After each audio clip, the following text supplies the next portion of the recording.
protests by the end of this month, which itself would be hopelessly too little, hopelessly too late. He's on 18,000 and there's 10 days to go. The scandal on which I'm persuaded that criminal charges need to be brought. Health workers have been sent onto the front line wearing cagoules instead of medical equipment that was vitally necessary and legally obligatory upon their employer to provide. The fiasco of ventilators, the scandal of us having 1/5 of the number of ICU beds that Germany has, 1/5. But the big scandal, and it relates to tonight's meeting, is where is the Labour Party? Where is the Labour opposition? I'll tell you where they are. On their knees tweeting birthday greetings to Her Majesty. I've only heard three things from Keir Starmer since he started. I'm presuming he started his new position. One was the hearty congratulations, Your Majesty, on the Queen's birthday. The second was how difficult a job the government has, and he doesn't want to imply that he'd be doing any better. He doesn't want to make trouble for the government. He wants to be supportive to the government. Someone should tell him what the job of the leader of the opposition actually is. And the third thing is to threaten the whistleblowers inside the Labour Party's headquarters, to threaten every single member of the Labour Party against sharing the information that the whistleblower released, and threatening by implication those parts of the media, like my own, that have focused any attention at all on the scandal therein in the whistleblower material, the so-called Labour leaks. The opinion poll out yesterday, from YouGov, makes utterly disastrous reading for the Labour Party. The Tories are 21 points ahead of Labour nationally, despite the disaster, the coronavirus and their handling of it. Labour is ahead in only one region, one in the entire country, and that's London, where they are 6% ahead of the Conservatives. 6%. They were 16% ahead just a couple of months ago. They're now 6% ahead in London, behind disastrously in every other or country of the British state.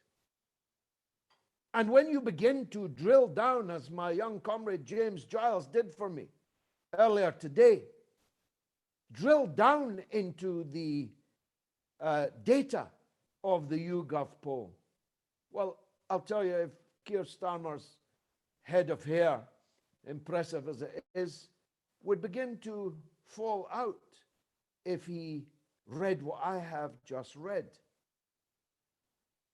Labour is not just behind the Conservatives in every region except London.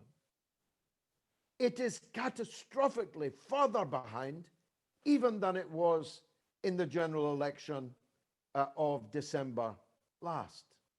If there was a general election held tomorrow, Labour would have 129 MPs.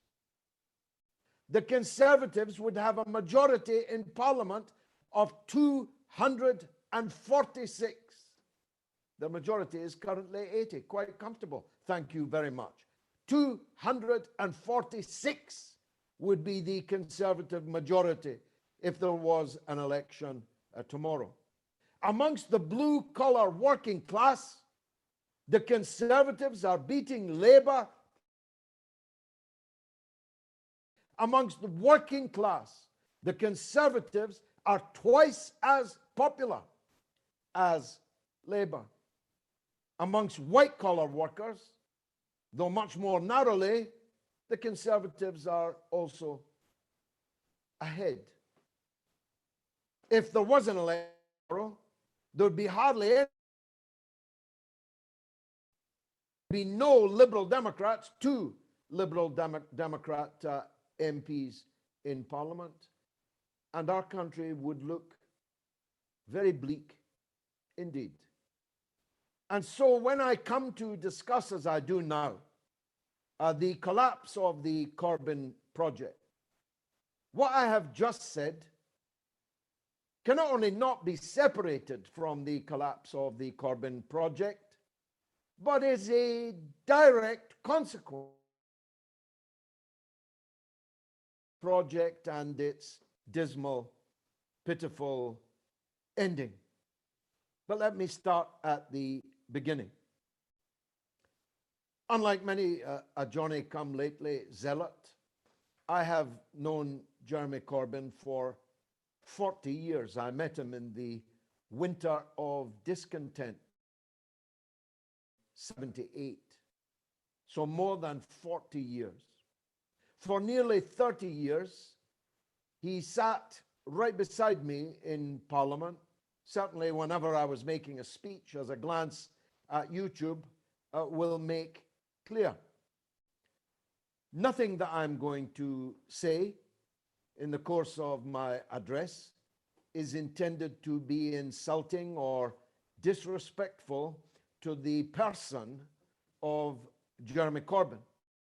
He was a friend of mine for a long time, a close friend of mine for a long time, and whilst that certainly is not the case now, I don't believe on micturating on previous friendships. I have no intention of being mean to Jeremy Corbyn, but neither shall I or could I shirk from my duty of properly analysing Jeremy Corbyn's leadership of the Labour Party. Let me just say that when Jeremy Corbyn told me at the TUC building in Great Russell Street in London in the summer of 2015 that he had 10 nominations to be the Labour leader, did I think he was doing? I answered, if you get enough nominations to be on the ballot paper, you will win the leadership of the Labour Party. One of the best of many good predictions that I made. But Jeremy laughed when I said it, and so did those around us who heard me say it. I was sure that the zeitgeist had arrived. The winds of change had shifted significantly against the neoliberal orthodoxies, the austerity policies, the endless war and imperialist adventure of the ruling political elite, not just in Britain. You could say I was, in a way, presaging or predicting the rise of Bernie Sanders' campaign for the Democratic nomination in the US, which began roughly at the same time. You'll also know, and it's important to note, particularly those of you watching who are not yet members of the Workers' Party, no person in Britain defended Jeremy Corbyn when he was under the most wicked attack, when he was in his darkest days, more than I had national, international media platforms, because I had a mass audience, because when I did so, because of the sheer novelty of someone defending Jeremy Corbyn, like my Sky News interview from Liverpool on the subject of anti-Semitism, the subsequent videos went completely viral, millions and millions of viewers. So don't tell me, any of you, faint hearts, that I did not do my duty by Jeremy Corbyn. In fact, I did more than my duty by Jeremy Corbyn. He did none of his duty towards me, but that's personal. And I don't believe in drawing political conclusions from personal disappointments.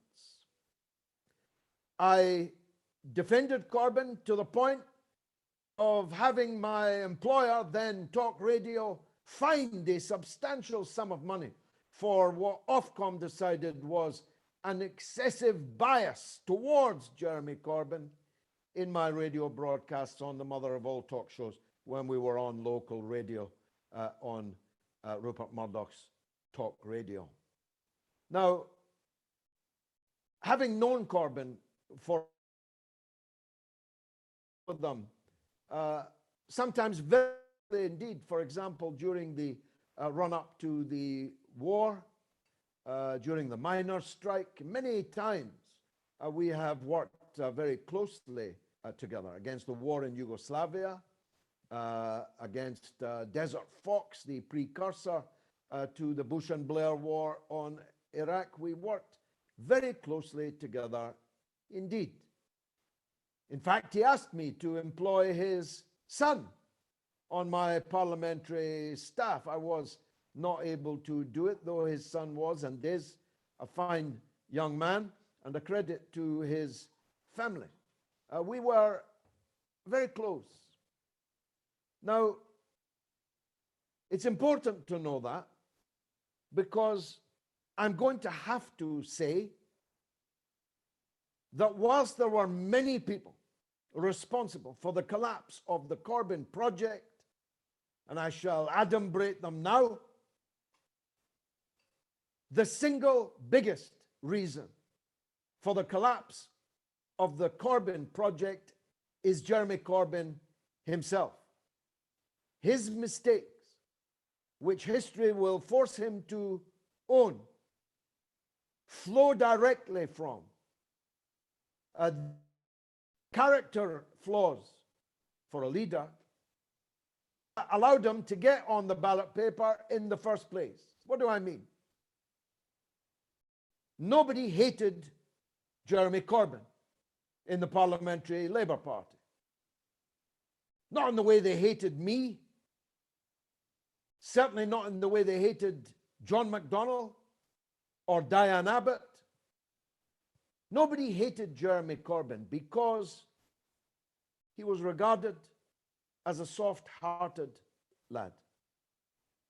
And because he was and is a soft-hearted lad, he completely failed in the most important task of being a leader, which is to use your leadership, your bully pulpit, to defeat your enemies, to rally your friends, to promote your project, and make sure it's a lasting project, so that if the Clapham omnibus knocks you down, you've left something behind. You've left a cadre of leaders of a next generation behind. And you've left a constitution. You've left a mechanism which what comes after you can inherit. As Che Guevara said, it's not if I fall. What matters is that 3, 4, 5 and more rush to pick up my rifle.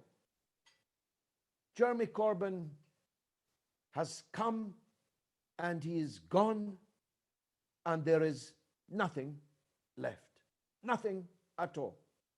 The National Executive Committee of the Labour Party is in the hands of his enemies who did to destroy him. The Parliamentary Labour Party that he inherited is arguably even worse than the Parliamentary Labour Party that he inherited. The one he has now, or exists now, is arguably worse. The shadow cabinet that he had is now, the political approach that he took is now worse. The candidate that he endorsed to succeed him was a cataclysmic failure. obtaining just 27% of the vote. When he got 58%, she got 27%. His nemesis, Keir Starmer, inherited virtually the percentage of the vote in the leadership election that Corbyn himself had obtained 5 years previously, thus completely reversing the gains that Corbyn had made. The manifesto on which Corbyn stood, particularly the one in 2017, which was a very good one, the one in 2019 was a bit, effervescent, a lot of bubbles, not so much. But the manifestos that Corbyn fought on will never be fought on again. Be sure about that.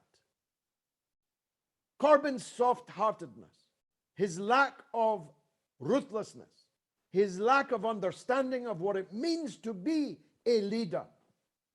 John McTernan told you all in his notes to Keir Starmer, the first of winning a contested leadership battle is to punish the losers.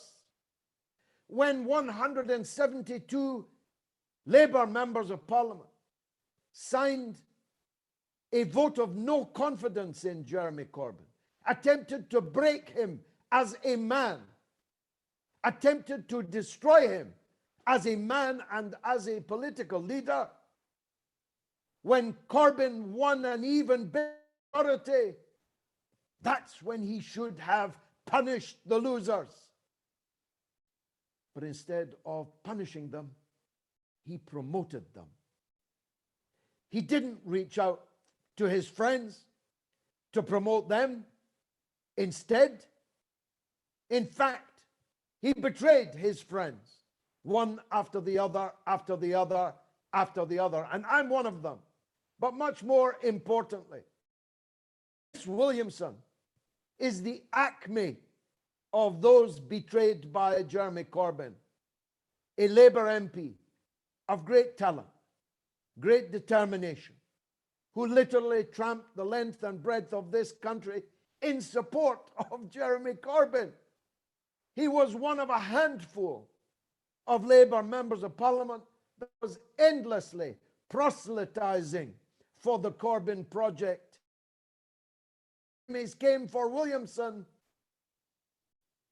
Corbyn turned his back, washed his hands, and betrayed him. It is a betrayal which can never be forgiven. Never, ever be forgiven. Not just for the personal failure that it represents.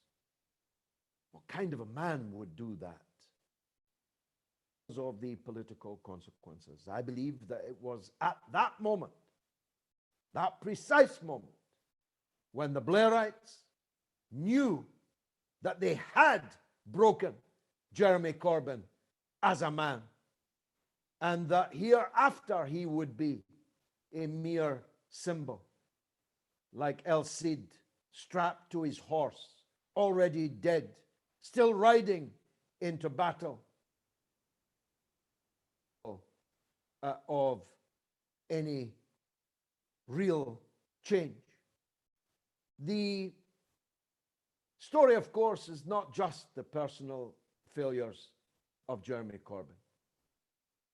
His enemies are the most venal of people. I've often said, I've met a very large number, but I have seldom ever met more unpleasant people than I have met in the Labour Party. Not all members are unpleasant, of course. And with many, I marched many a long mile. But the Labour Party's membership, the farther you go up, the councillors, the MPs, the leaders, the more vile you will find. Substantial numbers of them are. And I'll explain what I mean in the course of the rest of my address. As one of my comrades put it on Twitter, one of my Workers' Party comrades put it on Twitter, Tony Blair destroyed the Labour Party, and the Labour Party destroyed Jeremy Corbyn. And they did. The Labour Party did. Of course, the barrel of rotting apples in the party's headquarters are in the news at the moment, but it would be a profound mistake to imagine that people whose names we've never heard of before, inky-fingered clerks in the Labour Party's headquarters, were responsible for all this. Apart from anything else, don't try and tell me Jeremy Corbyn didn't know who these people were and what they were up to, because he did. I'm here to promise you that he did. But what did he do about it? Well, apart from putting conspirator-in-chief McNichol into Ermine, into the House of Lords, he did absolutely nothing about it. As a matter of fact, if the Tories hadn't stopped them, he was about to put Tom Watson into the House of Lords alongside McNichol. How's that for charity? But it's a mistake to think that these staffers are the issue. Suspend the staffers, they all go. As if that solves the problem. Keir Starmer can't suspend because they are him and he is them. The Blairites in the Parliamentary Labour Party were working in perfect concert with the people in the head office. The people in Parliament and the people in the headquarters were working in perfect concert. Tony Blair, the prince over the water, and the prince even farther over the water, earning $1 million a year in the United States, is the head of a charity, fraternizing with his employer, Henry Kissinger. No, I'm not making this up. This was an operation against Corbyn by the Blairites in Parliament, in the headquarters, and those in the media that remained loyal to Blair and or filled with hate and fear of the possibility that Corbyn might represent a wholly different kind of Labour, were he to get his hands on the levers of power. Now, I believe that their fears were greatly exaggerated. I believe that Jeremy Corbyn, like Bernie Sanders, would not actually have been Lenin. Jeremy Corbyn's a less well-read Michael Foot. That's the long and the short of it. But the main reason they were frightened, the main reason for their hate, was not because Jeremy might have put tuppence on the income tax, but because he might have changed Britain's foreign policy. And he might. He might well have done that. He might have changed Britain's foreign policy towards supporting the United States in virtually any crime that it wishes to commit. Corbyn would not have done that. It might have changed Britain's historic attitude to the Palestine-Israel question, which, of course, Britain was the author of with the Balfour Declaration of 1918 to 1920. The British government, and thereafter bipartisan membership of the Houses of Parliament, had supported the embryonic state and then the growth of the apartheid state of Israel to the nth degree. Jeremy Corbyn would not have done that. And they were not prepared to take the risk that he might not. So you had a perfect storm. In the back benches, around the shadow cabinet table. Jonathan Ashworth, anyone?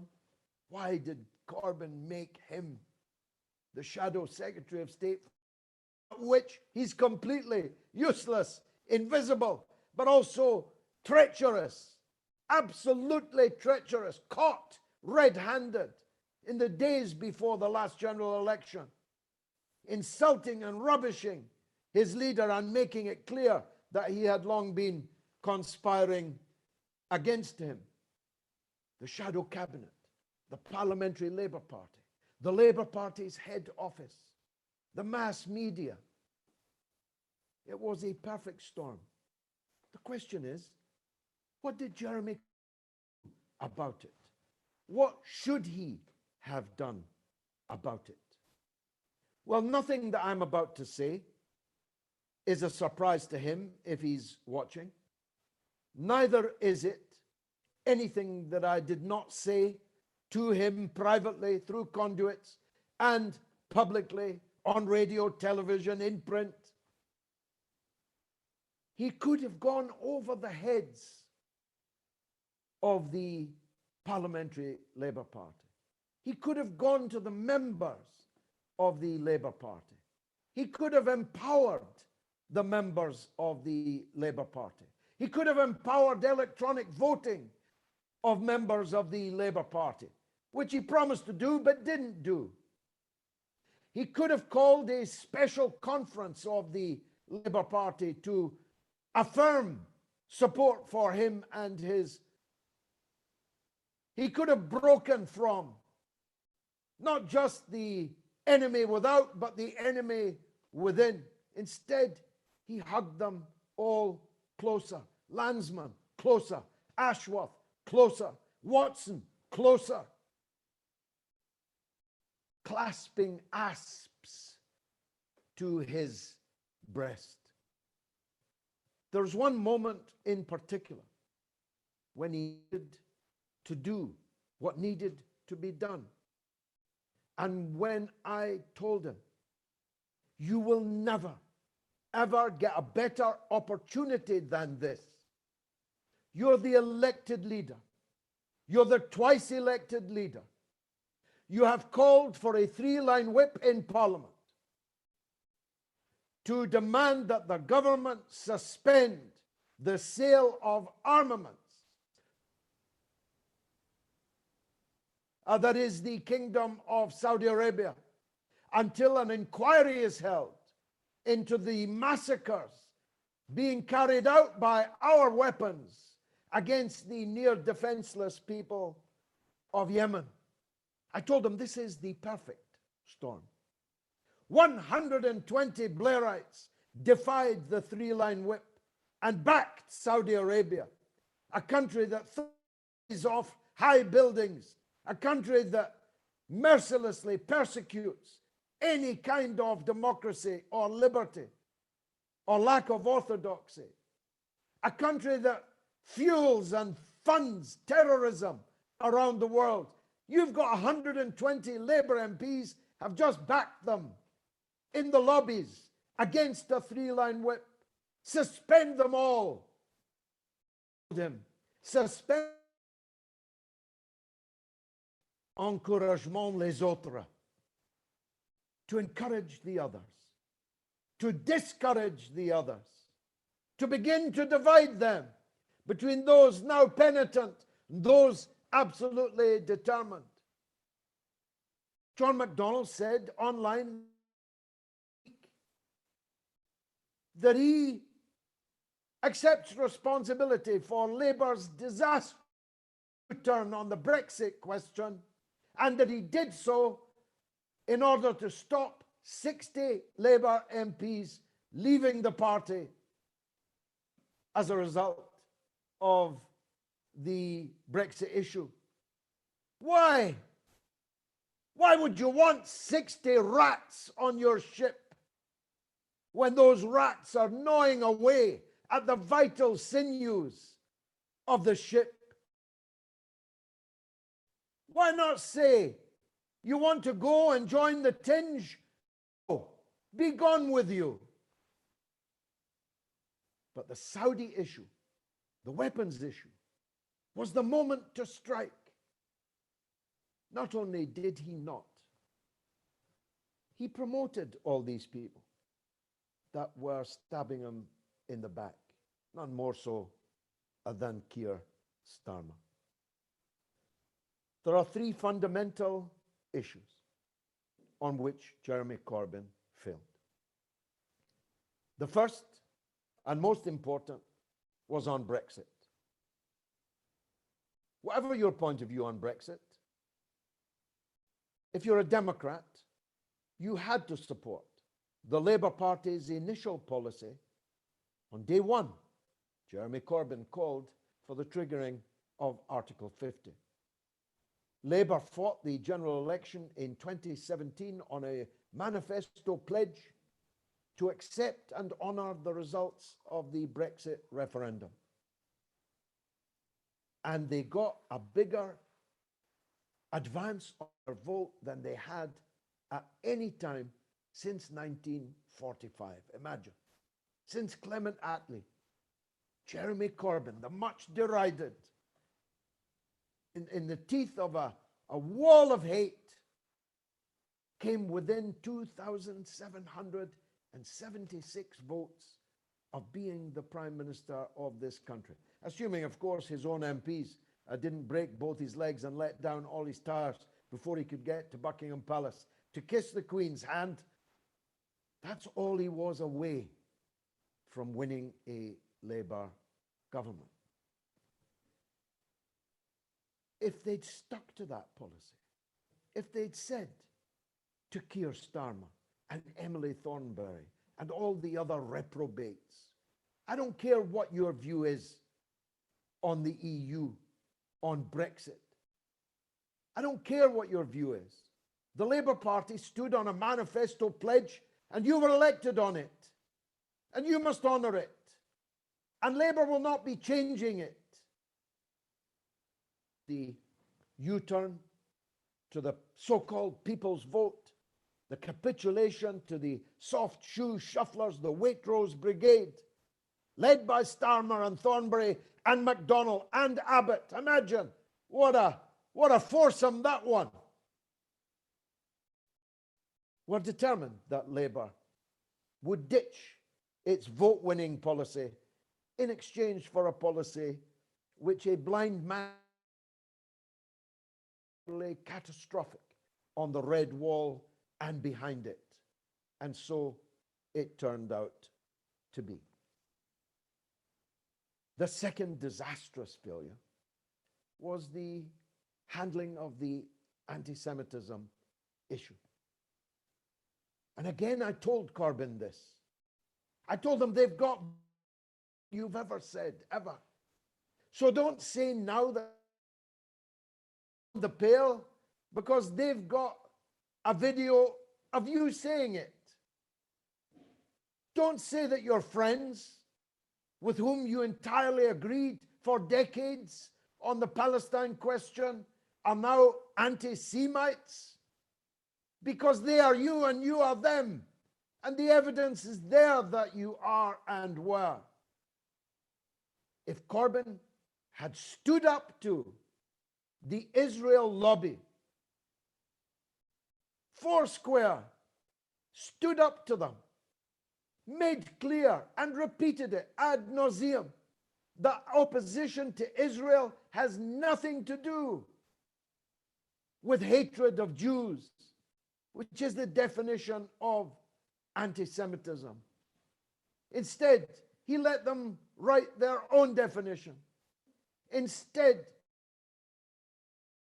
up to them when the Al Jazeera lobby film was there as evidence that they were trying to destroy him and interfere in British politics. Instead of doing that, he chose apologia, retreat, capitulation, and eventually surrender, having thrown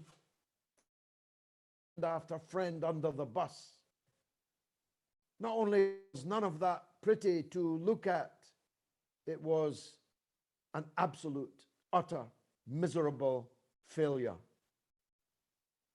And the third issue, and where I shall finish, is the essence of the problem that he has now. Jeremy Corbyn took power away from the Blairites, and now they have it. They have it all back, and they will never give it up. When John MacDonald said, sitting at the feet of Alistair Campbell, that Tony Blair was not a war criminal, when John MacDonald said, sitting at the feet of Alistair Campbell, that come back, Alistair, all is forgiven, when they failed to use the findings of the Chilcot inquiry to expel Blair and his lieutenants, Mandelson, Campbell, and the others, to expel them from the Labour Party, they didn't just miss a trick.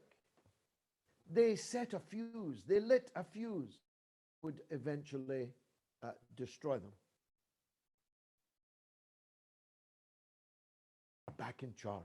Lord Adonis is calling this day for Blair to be back in Parliament, in charge. Now, whether that happens or doesn't happen, Blair will be calling all of the shots in Parliament or out of Parliament from here on in. And so I've got to say to those, many of you who say you're going to stay and fight how? If you couldn't win when Jeremy Corbyn was your leader with a massive majority, how are you going to win now? Do you think they're going to allow you open selection now when Jeremy Corbyn denied it to you? Do you think they're going to allow referenda from the members voting when Jeremy Corbyn wouldn't give it to you? Do you think they're going to allow a challenge to Keir Starmer's leadership now? Really?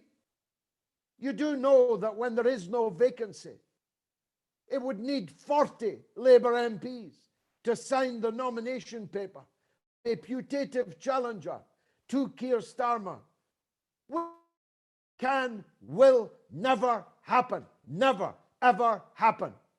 Keir Starmer will be your leader for as long as he wants to be your leader. So I ask you this in conclusion. You really going to be singing, "Oh, Keir Starmer," at rallies? Are you going to spend the rest of your life in hand-to-hand combat with your own party and be defeated in doing so?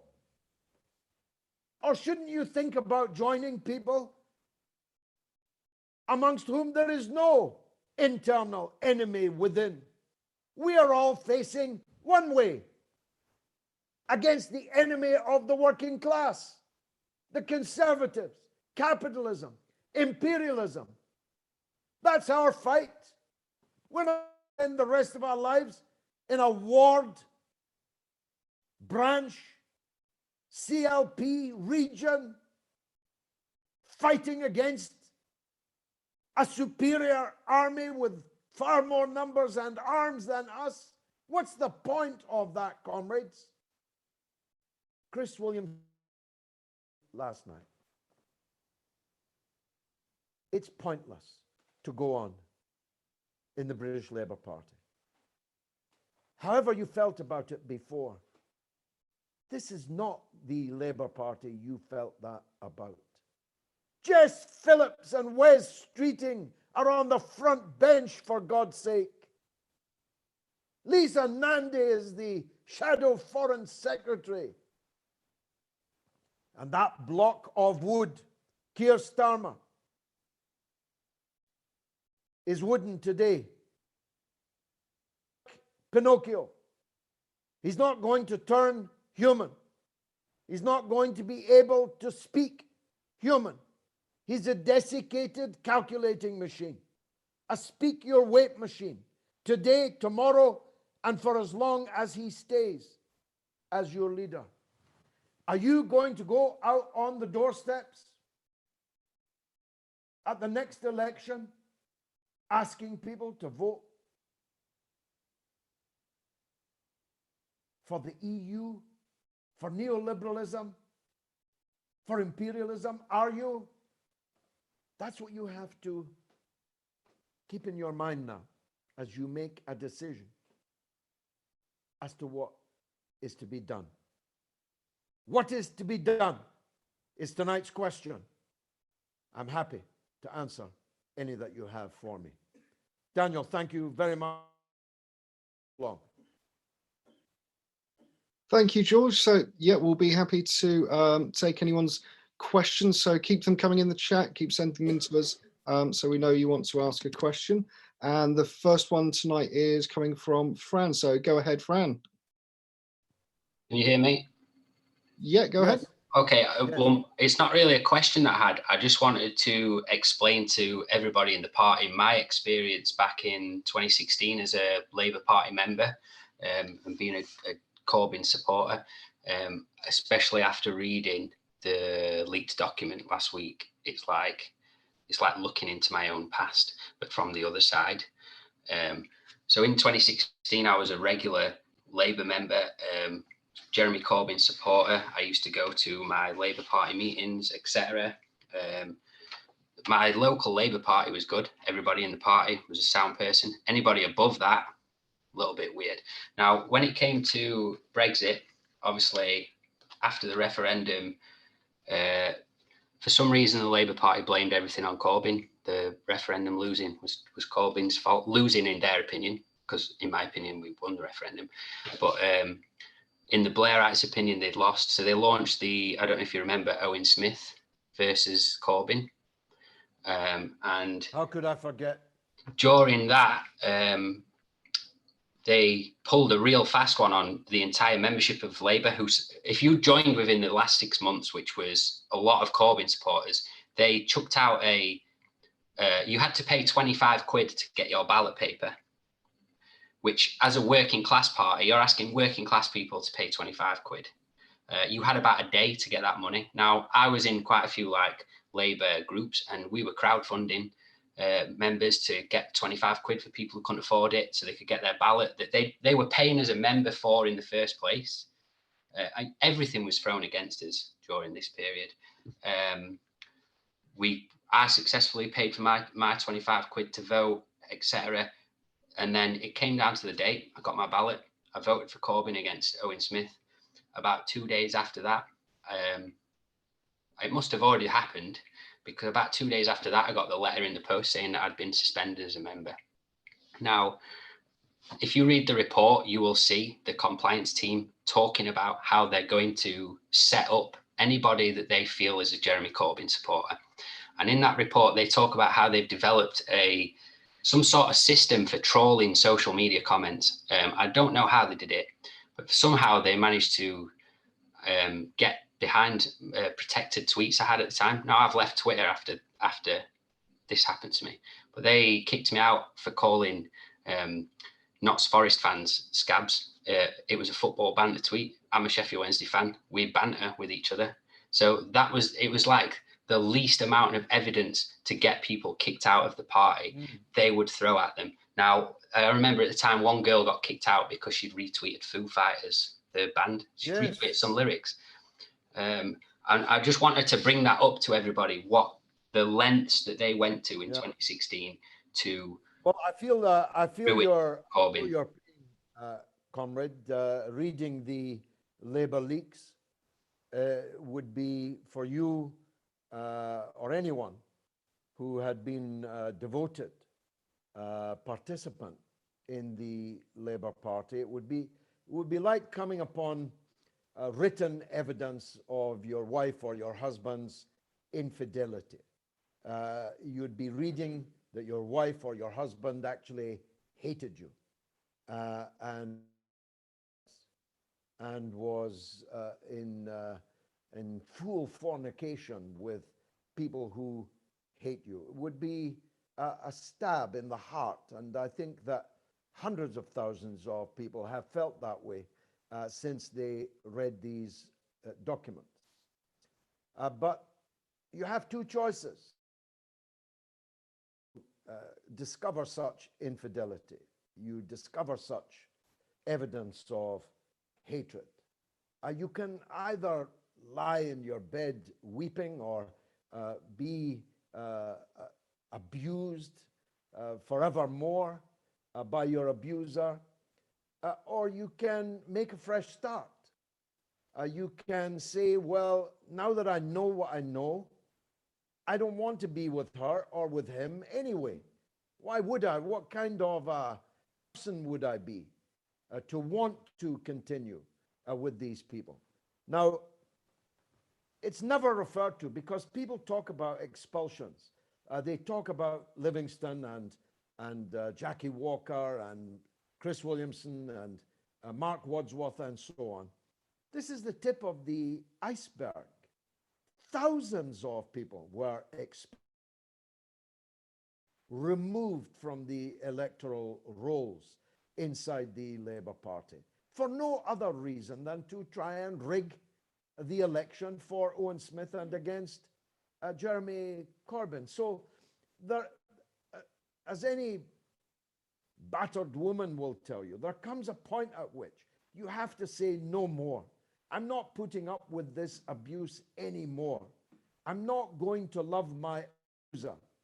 I'm going to walk out the door and I'm going to make a fresh start. And that's what we're asking Labour people to do this evening. Thank you, George, and thank you, Fran, for sharing that story. Next up, we have a question from Kat. Go ahead, Kat. Hiya. It's not so much a question this time, it's more of a comment.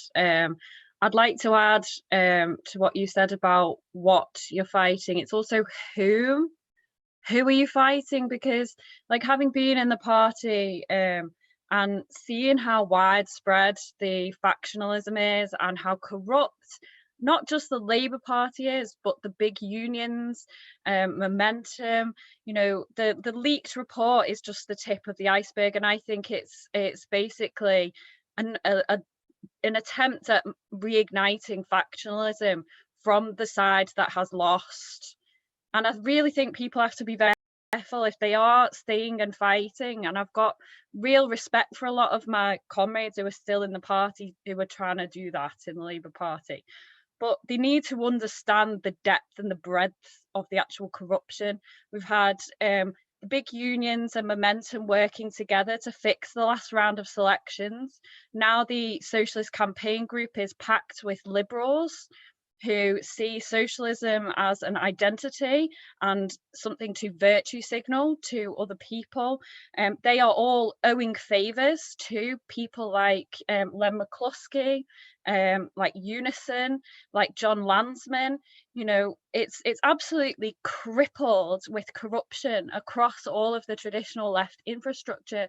So people really need to be very careful, I think, about who they get into bed with as a result of this leaked report. It is not as simple as these right-wing bad guys in the Labour Party and everyone who is opposed to them is the good guys. You know, people have to be very careful about that. And I don't know if you've got anything you want to say on that, George. Well, I do. And again, I feel the pain that you are still obviously feeling, and your sincere remarks are welcome, I think, and I hope will be persuasive, because frankly, John Landsman, Momentum, together with John McDonnell, are collectively guilty of the destruction of the Corbyn project. And so is every last person that forced the Labour Party down a path of identity politics, virtue signalling, liberalism. Liberalism is not socialism. As I put it in an interview with an Irish magazine the other day, if it became the norm that every gay person, every trans person could walk down any road doing anything they liked with flowers being thrown in their path, if every black person ceased to suffer from racism, whilst these things would be wonderful, they don't change anything fundamental about the state, the relationship of the wealthy and powerful to the rest of us, including black people, gay people, trans people, all people. That's the nub of the question. And the liberals, you're right to use that word, masquerading as socialists, have given socialism a bad name, I've got to tell you. It's one of the reasons why I no longer really talk about myself as on the left, because left has been given a bad name. I am not a liberal. As a matter of fact, I'm actually quite conservative in my own life, in my own relations, and so on. But I'm a revolutionary who wishes to take power and wealth from the powerful and wealthy and distribute it to the mass of the people. That's a revolutionary. That's a different thing from being a liberal. But your Clive Lewises and your John Landsman and so on, they would run a mile from that possibility. Apart from the fact that in Landsman's case, he'd be one of the capitalist fat cats we'd be expropriating. He's a multi-millionaire.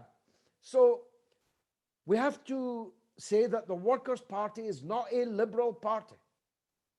It cares about the victims of crime more than it cares about the criminals that committed the crime. It demands absolute equality for all the people already here. But it asserts our right to have borders and to decide who can come here. We will never countenance discrimination or bigotry against anyone. Neither will we go out to seek to divide the mass of the workers by an endless infatuation with liberal identity politics and political correctness. In other words, we'll focus on what brings everybody together. Whatever their color, whatever their creed, whatever their orientation, and so on. Labour has not been doing that for a very long time, long before Jeremy Corbyn, incidentally. Long before Ed Miliband, incidentally. Labour's been on this identity politics trip for well over 20 years, maybe 30. I saw it develop around me. Kat, thank you very much for a great contribution. Thanks, George. We have a couple of write-in questions now. One from Terry. He asks, do you think that the outcome of the election was a foregone conclusion when you consider the Parliamentary Labour Party were terrified of winning power? They would then have to do a proper job and push socialist policies under Corbyn instead of plodding along on the gravy train as they had done for years. I think it was a foregone conclusion and indeed entirely predictable and predicted, not least by myself. On the eve of poll, I had a conversation with a very high official in the Labour Party, very close to Corbyn, and they asked me what I thought the result would be, and I predicted a Conservative majority of between 60 and 90. And if that person's watching now, as I think they are, they know that I did so.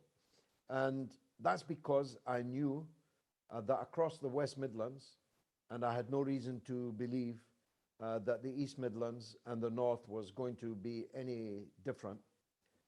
Incidentally, Labour won the North despite the parliamentary losses that they had in the general election.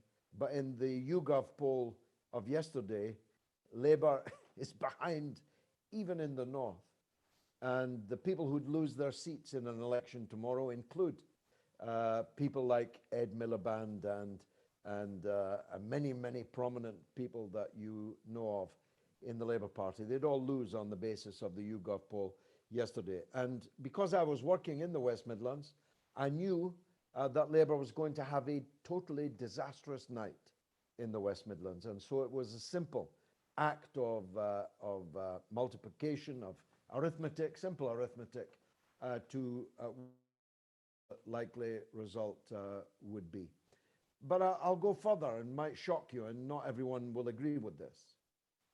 I believe that Starmer and Thornbury, I'm not sure about MacDonald and Abbott.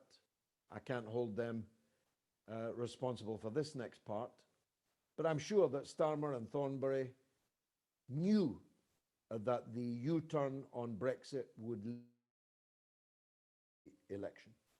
In other words, I'm saying they wanted Labour to lose the election. Why not? We now know they wanted to lose the 2017 election. So why would they have wanted to win in 2019? I believe that they deliberately forced through this U-turn on Brexit precisely because they knew that it would be electorally disastrous of their treachery.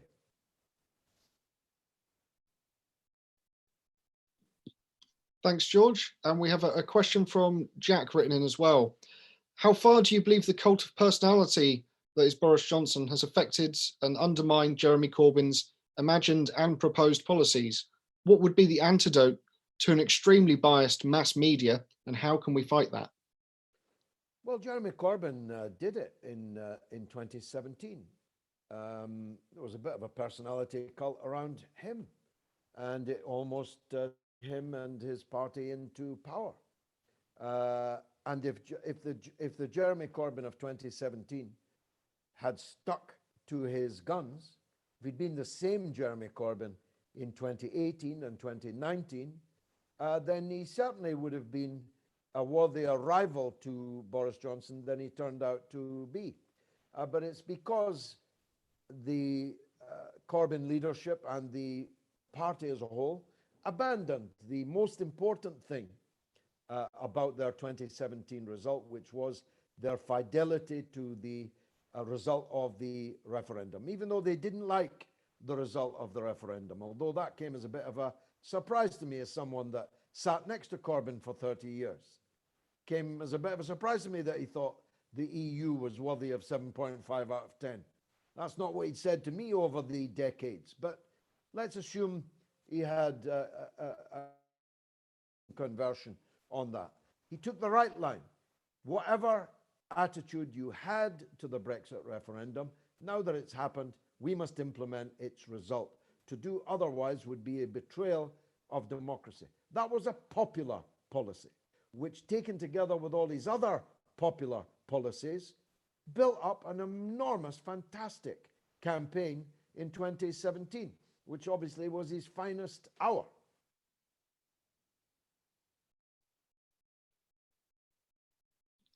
Thanks, George. Next, we have a question from Chris Murphy. Go ahead, Chris. Hiya, George. Hi, Chris. Hopefully you can hear me. I've got a new headset on, so yeah, hopefully excellent. fingers crossed. A lot of you have got headsets now. Excellent. Yeah, sets for me head. Weird. Yeah, they have, haven't they? Yeah, I just wanted to just mention a bit earlier there was a Labour Heartlands Facebook event which featured Chris Williamson and Jackie Walker. I do encourage everybody to watch that. It was quite astonishing, really. There was a lot of discussion, just to give a bit of feedback, there was a lot of discussion on, basically it was about whether to stay in Labour or to leave Labour. And many were saying to leave Labour, but there was some that should be self-isolating in Broadmoor Ward 5. Now, on the party media, there's a video of you defending Jeremy Corbyn on Sky, a platform you don't tend to get on anymore for some reason, along with the BBC. I think it's obvious why, because they are the Tory mouthpieces. There's not been much of you on the so-called socialist left-wing social media platforms. I was just wondering, why do you think that is, George? Well, I've got the biggest left-wing socialist social media platform, so I don't have any need to go on lesser platforms. Our mother of all talk shows is watched, never listened, I'll come to that, watched by between 550,000 and 1.1 million people every Sunday night. Our Sputnik program has a mass audience. My videos on YouTube, my Facebook and Twitter following. I have a following of almost 2 million people on social media. So I've got no need for Novara Media or Squawk Box or the Canary or any of these things. They've got more need of my than I have of their approbation. But that's one of the things I've done. I built this myself. Nobody helped me. Nobody gave me money to do it. I was one of the first members of parliament on Twitter. And now I have 350,000 followers on there. And I put a lot of time into it and a lot of effort and thought into it. I was one of the first members of parliament on Facebook. Now I have 630,000 followers on Facebook. Second to only Boris Johnson of any political figure in Britain. So I did this, and I think I showed leadership in doing it.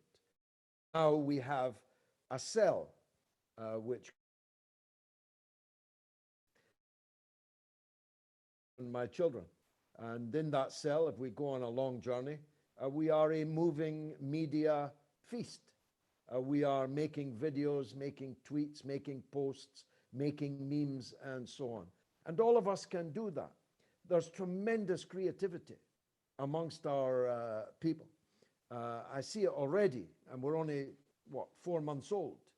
I can see it from the lads in Grimsby, from George down in Wales. I can see it from many of you. I saw Alex Wilmot's stuff just the other day. There are many of you coming up with imaginative themes, memes, illustrations. Tess down in Wales is totally fantastic. And she's out in a field somewhere with her goats, but she sits there producing fantastic material. And that's what we have to do. We have to be. If the Independent called me up for to offer me, a column, I'd laugh at them. I speak to more people every hour than the Independent speaks to in a whole day or several days. I have no need of these other media. I've shown the way. It's for us now to build on that and to develop it. Thanks. Thank you, George. A couple of written questions in. I'll throw these to you at the same time. One from Gavin asking, was Jeremy Corbyn forced to adopt a pro-EU stance? And one from Uzma, if we consider the Labour Party to have thrown the elections in 2017 and more recently, what does that mean for the future of British democracy, and should they face any repercussions for doing so? Well, nobody can force you to do it. What can they do to you? Kill you? And if they did, they still wouldn't have forced you to U-turn. Just ask yourself if you think anybody could force me to back Israel or support imperialist war. Nobody could force me to do that. They could kill me and they'd still never force me to do that. He was forced, he did it. He didn't have to do it, but he did it. And I think he will live a life of regret for the mistakes that I have adumbrated here, and one or two that are too personal to adumbrate here. I think it's a deadly danger to democracy that we have no opposition. Deadly. I mean, when Laura Kuenssberg bowled a ball at Keir Starmer today on the coronavirus issue, so soft that a child could have hit it to the boundary for 6 over the pavilion. And Keir Starmer, in that wooden robotic way of his, utterly failed to strike the ball that she had presented to him.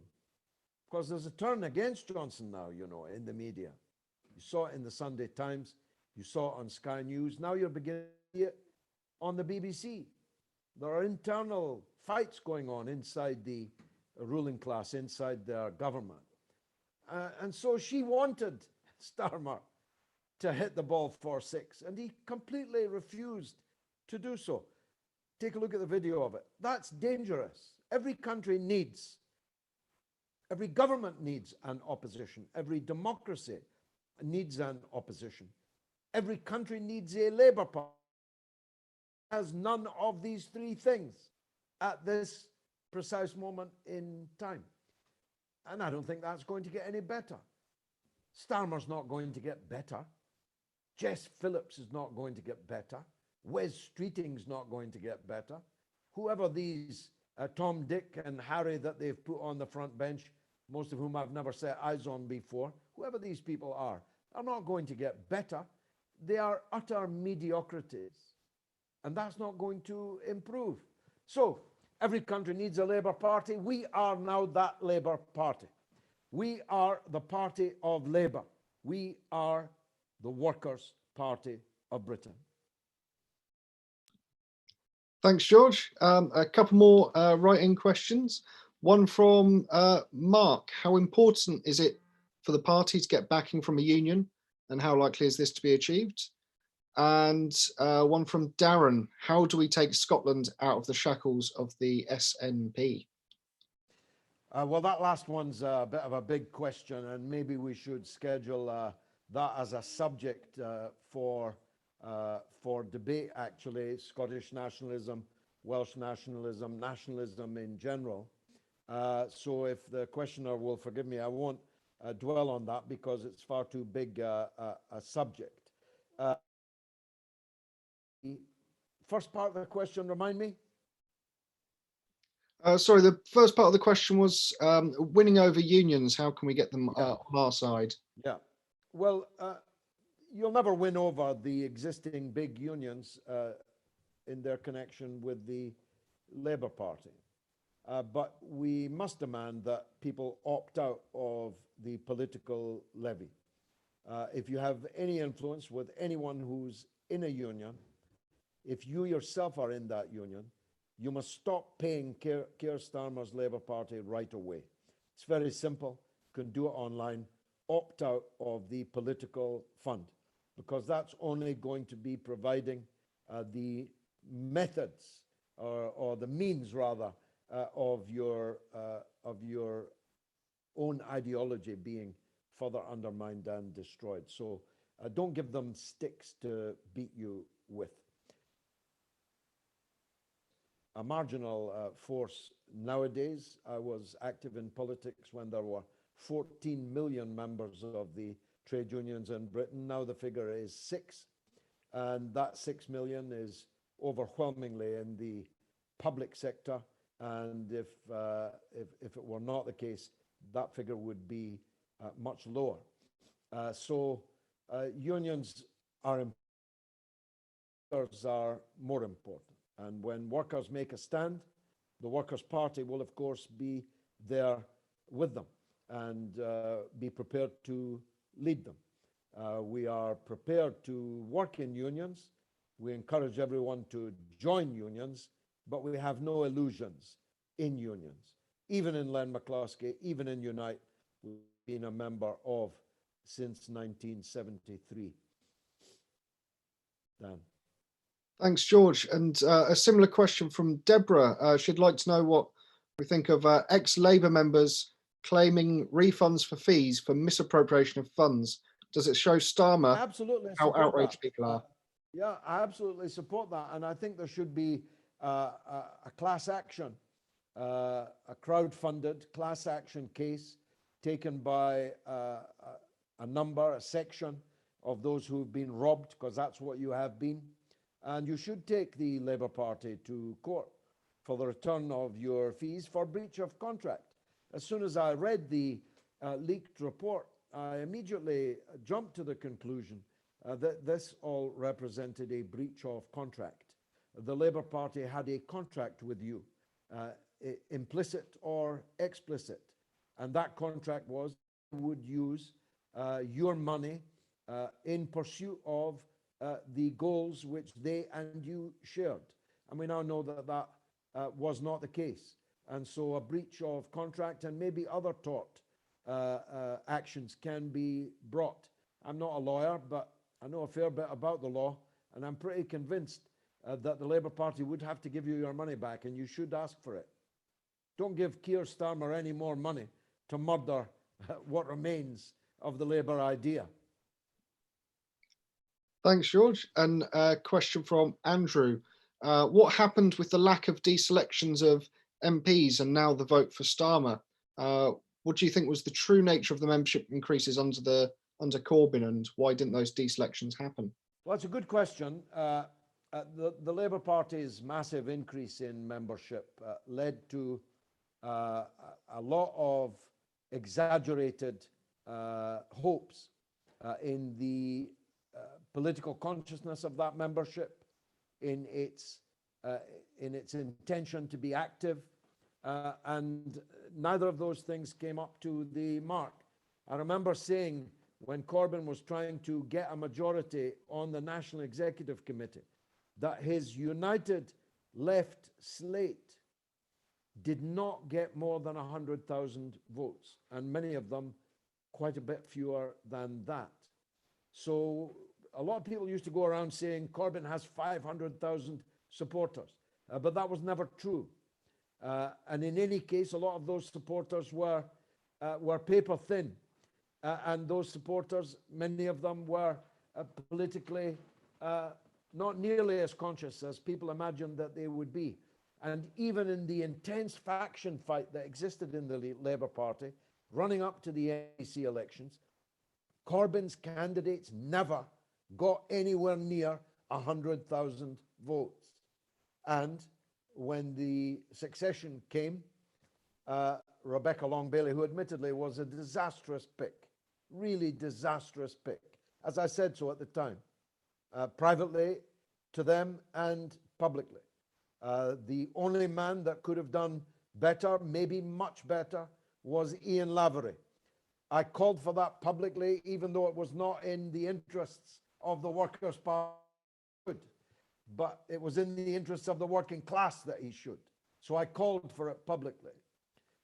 He might have done far better. He might have won even. But even notwithstanding the very poor choice of candidate that they made, it's clear that the Corbynites are not 30% of Labour's 30%. So you can spend your life trying to get from 30 to 51. Sure that you don't. They'll not allow anything that could challenge they're not Corbyn. Starmer and Blair and so on, they're not Corbyn. They'll crush any opposition inside the Labour Party. So, you know, it makes sense. It's time to go. By the way, Dan, I understand how it feels. When I was expelled after 33 years of membership, it was very painful to me. Really, it was really a physical pain to me. So I know the wrench that people are going through, but I promise you this, you'll enjoy it more in the Workers' Party. You'll actually enjoy it more. You'll get more out of it if you join the Workers' Party than if you stay as a minority in Keir's. Absolutely. And when you were listing, you know, the list of firsts about adopting Twitter, etc., I was also thinking you were one of the first to be expelled from the Labour Party, but not for some nonsense made up claims, but actually standing up for what was right and opposing the war in Iraq, which no one else was willing to do publicly at that time. I was virtually the only person that Tony Blair expelled, though. You've got to make this clear. Jeremy Corbyn's Labour Party expelled far more people from the Labour Party than Tony Blair did. And imagine if I had told you in 2015, when Jeremy Corbyn got the leadership, that not only would I not be reinstated and my expulsion rescinded, but that Ken Livingstone and Chris Williamson and Jackie Walker and many, many others would all be expelled. You'd have thought I was crazy, but that's exactly what happened. Thanks, George. We have a couple more questions. One from Tom. Go ahead, Tom. Yes, Tom. Tom Curtin. Are you there? He's suddenly gone shy, so we'll turn to Helen. Trying, but... Oh, sorry, Tom. Sorry, Tom. Are you available? Are you I there? am sorry about that. My mic was muted. I do apologise. Okay. Hiya, George. You all right? Good, Tom. Yeah, my question is basically relating to how right now we do not have an opposition, as you said before. There is no opposition to the current government, and the Labour Party is currently aiding and abetting Johnson's Conservative Party.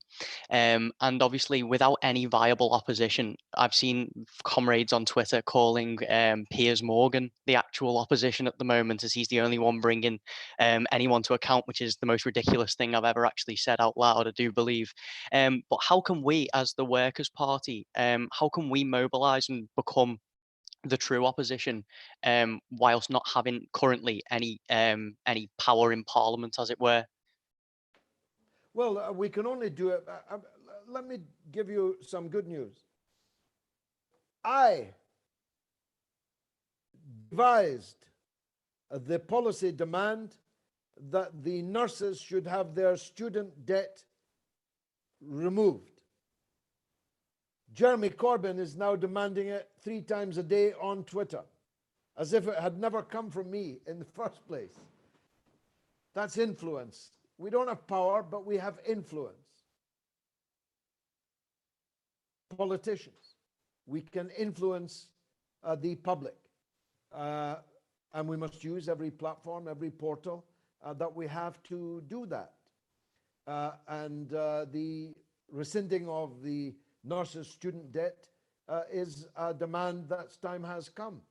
And it came from between my ears on the mother of all talk shows. Trust me, it will be very soon. So we have influence, and we must work smart in our work on social media. If you're on social media, you should be the best on social media.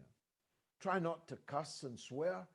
Try not to be vulgar or dirty. Try not to leave any muddy footprints that those who are against us can go back and unearth. Be smart.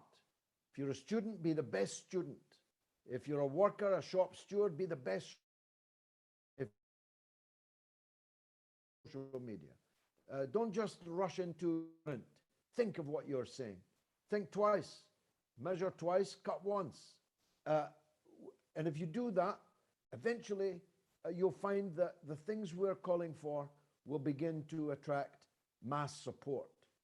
And of course, there will be elections. Actuarially speaking, as Naib Evans,